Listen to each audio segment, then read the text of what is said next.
Hello everyone, welcome back to the Hearth. I hope you enjoy this week's story. Just a little disclaimer, it's a very gritty one. Not necessarily horror or anything like that, just gritty. I've been working on this one for several months and I finally got the first two chapters done. Chapter 1 should be going up today, at the day of recording. Chapter 2 will be tomorrow. And the rest of it will kind of crop up as I write it throughout my channel, along with my other unrelated stories. So if you've made it past the disclaimer, I enjoy, but don't say I didn't warn you.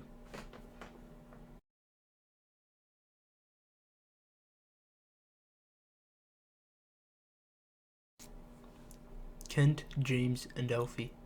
They had always been his best friends. He had been playing with them when it all happened. They were pretending to be knights, saving the town from an imaginary horde of ogres. "Have at you!" Kent shouted, swinging his sword and slaying an imaginary enemy. "Have at you?" James asked, snickering. "It's what knights say when they go into battle," Kent said proudly. "I'm 100% certain that knights don't charge the enemy saying, 'Have at you,'" James said. "Well then, I'll say it when I charge into battle," Kent replied.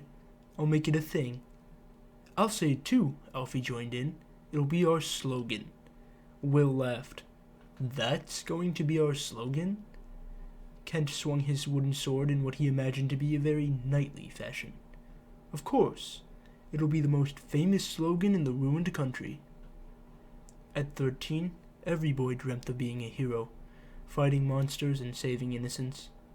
There was nothing more manly in their eyes. The four of them had sworn to become real knights one day, to leave this town and go on adventures together.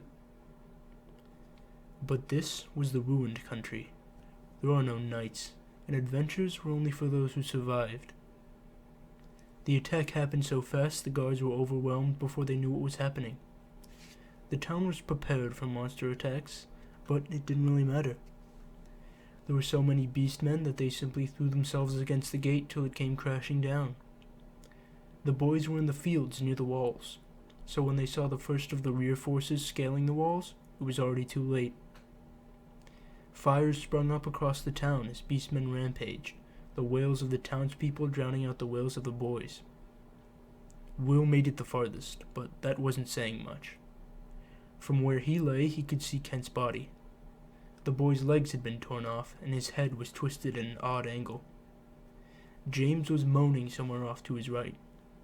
Will had seen them open James' stomach before coming for him. Elfie had been the first to go, his screams still echoing weakly across the fields as the beastmen passed him among themselves, feasting. Will didn't scream or moan.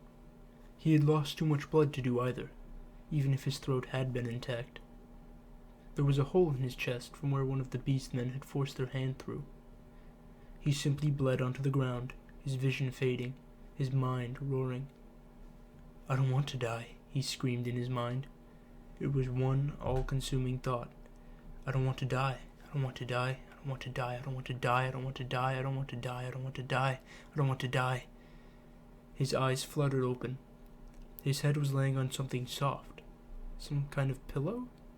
He blinked slowly. His eyelids felt heavy. His vision darkened as someone leaned over him.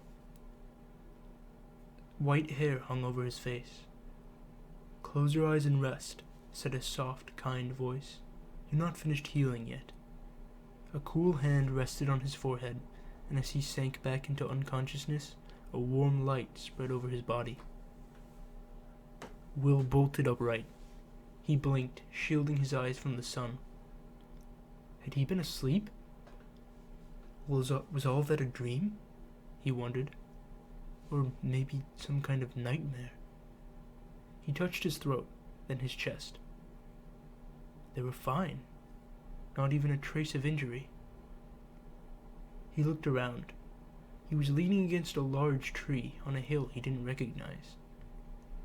It wasn't until he saw the city walls that he realized he was outside the town. Why was he outside? How'd he get here? Did someone bring him here? That nightmare couldn't have been real, could it? He sprinted toward the town. The gate was nothing but splinters, and in some places smoke was still rising from burned-out houses. He ran through the town, shouting for his parents, his sister, his friends, for anyone. He reached the field. The only remains of Alfie were bones and shreds of clothing. Flies buzzed around the corpses of the other two, the faintest whiffs of decay beginning to rise from their corpses. As mangled and horrific as they were, all Will could do was stare at them. In fact, he couldn't bring himself to look away. This isn't happening, he thought. There's no way this is happening. They can't be dead. This isn't happening. But it is. It's already happened. They're dead. Will felt empty. It was as if the hole in his chest had come from the inside this time. He cried, great racking sobs that caused him to double over. At some point he realized he was screaming. He lay on the ground as grief coursed through him, and he closed his eyes, wailing until his throat was raw and he passed out from fatigue.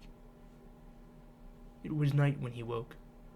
The stars were out in full force tonight, as if the sky thought their beauty would cancel out the horror below them. Will stood, brushing the dirt from his pants. Back in town, he found the body of his mother, bent in two over the edge of the town's fountain, her blood staining the water red. His father had taken his own life, kneeling in the doorway of their home with his dagger in his throat. Will's sister, Iana, was nowhere to be found. Will pulled the dagger from his father's throat, quickly retreating as blood spewed from the wound. He washed the blood from the blade as best as he could in the fountain, then, as an afterthought, went back for the scabbard. It would be good to have something to hold it in. The biggest knife he had ever used was for food, and he had never killed anything before. Honestly, he had no idea why he was taking it. One thing he had yet to decide on, however, was what to do next. There was nothing left of his home, yet he didn't want to leave. Part of him wanted to simply curl up on the ground, close his eyes, and pretend the past day never happened. A weight was settled over him, urging him to just lay down and give up. He sat down next to his mother's body, staring at his father's knife. A large shadow darkened his vision. The beast man was smaller than the one who raided the town, probably a juvenile combing the wreckage for leftovers. Still, compared to Will, it was massive, towering over the boy. Will's mind was a rush of emotions: fear, anger, sadness, and apathy. Should he run? Should he fight? Should he just let this monster kill him? Everyone else is dead after all, he thought. Maybe it'll be easier to just let this happen. The emotions whirled around his head so fast that his body didn't know how to respond. So he simply sat there, watching the beast man. It leaned in, examining him. It was used to prey that ran. It was used to prey that fought back. It wasn't used to prey that did nothing. In fact, it would have thought the boy was dead if it couldn't hear his heartbeat. Was there something wrong with him? Hopefully he wasn't sick. Diseased prey didn't make a good meal. Well, beggars couldn't be choosers. It would see how the taste was before it made any judgment calls. The beast man opened its jaws, and as it hung over Will's head, Will's friends sprang into his mind. He didn't know why. He didn't make any effort to think of them in that moment. He simply saw them. He saw Kent, James, and Alfie together, smiling at him, their laughter echoing in his head. Then their screams, and their shredded remains in the field. Out of the whirl of emotions, one swallowed up the rest, bringing a silence in his head. Rage. It was different from any anger he had felt before. It was a cold, empty anger he had never felt before. There was no fire in his gut or boiling blood, simply a flat, icy, uncaring feeling that expressed itself as a single thought. They deserve this. Have at you, Will said softly. He brought his arm up and around, driving the knife into the beast man's left eye.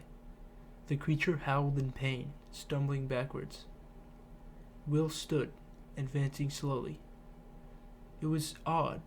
He didn't feel any adrenaline rush, no sense of urgency to close the distance. All he really had to do was stay to the left. The beast man lunged, but it couldn't keep track of him with only one eye. Will stabbed it in its back and side, driving the knife in over and over, until the beast man stopped struggling.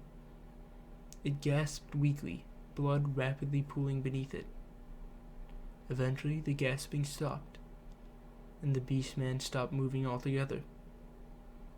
You deserve this, Will said, before doubling over and vomiting. When he was finished, he cleaned the knife again and returned it to its sheath. Then he walked away from the town, back to the tree where he had woken the first time. The white hair and soft voice came to his mind. Someone had healed him. Someone had saved him, then left him there. Why? He finally made his decision. He would find the one who had healed him. He would find them. And he would get a bit more comfortable with his knife along the way.